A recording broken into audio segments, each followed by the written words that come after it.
चला विद्यार्थी मित्रांनो, आज आपण एक नवीन छानसा टॉपिक शिकणार आहोत. त्याचं नाव आहे चेंज द व्हॉइस. पहा, या ठिकाणी चेंज द व्हॉइस म्हणजे नेमकं काय आपण समजून घेऊया. Change the voice means changing a sentence from active voice to passive voice और from passive voice to active voice without changing its original meaning. याचा अर्थ काय होतो पहा. वाक्याचा अर्थ न बदलता ते कर्तरी प्रयोगातून कर्मणी प्रयोगामध्ये किंवा कर्मणी प्रयोगातून कर्तरी प्रयोगामध्ये बदलणे, त्याला म्हणतात change the voice. Voice means प्रयोग. आपल्याला काय करायचं, ऍक्टिव्ह व्हॉइस पॅसिव्ह व्हॉइस हा आपल्याला प्रयोग करायचा आहे. आता बघा, त्याचे दोन प्रकार आहेत चेंज द व्हॉइसचे. नंबर एक प्रकार आहे ऍक्टिव्ह व्हॉइस. आता ऍक्टिव्ह व्हॉइस म्हणजे काय पहा, त्याच्यामध्ये कोण महत्वाचा असतो, कर्ता महत्वाचा असतो. पहा, या ठिकाणी the subject does the action म्हणजे काय करतो, कर्ता हा क्रिया करत असतो. म्हणजे हा सगळ्यात महत्वाचं या ठिकाणी सब्जेक्ट हा महत्वाचा असतो. सब्जेक्ट म्हणजे कोण महत्वाचा असते, कर्ता महत्वाचा असतो.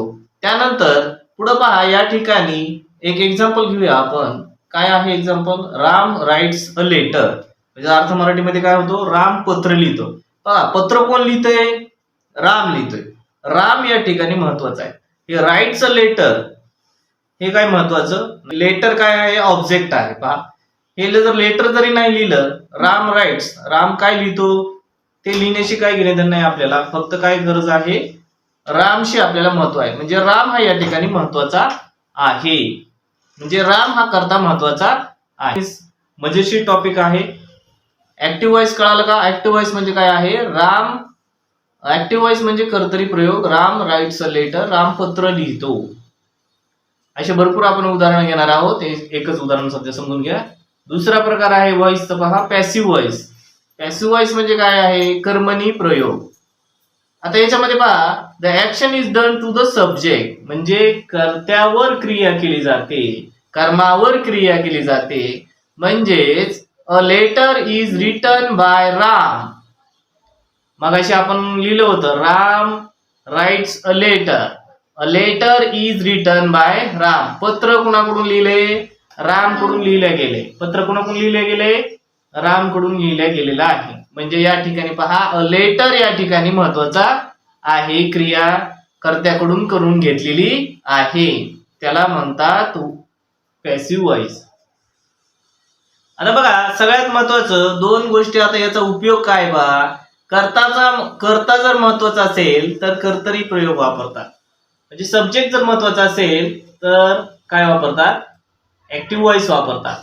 आणि जर कर्म जर महत्वाचा असेल, क्रिया किंवा कर्म महत्वाचा असेल तर पॅसिव्ह व्हॉइस वापरतात. म्हणजे कर्मणी प्रयोग वापरतात.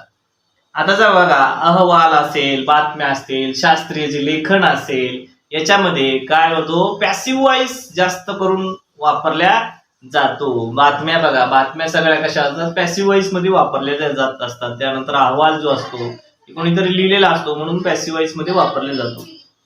कर्ता माहित नसेल तर यामध्ये महत्वाचा नसेल तर कर्मणी प्रयोग वापरतात. अशा प्रकारे बघा. आता मुख्य मुद्द्याकडे बघूया आपण. मुख्य मुद्दा काय आहे बघूया.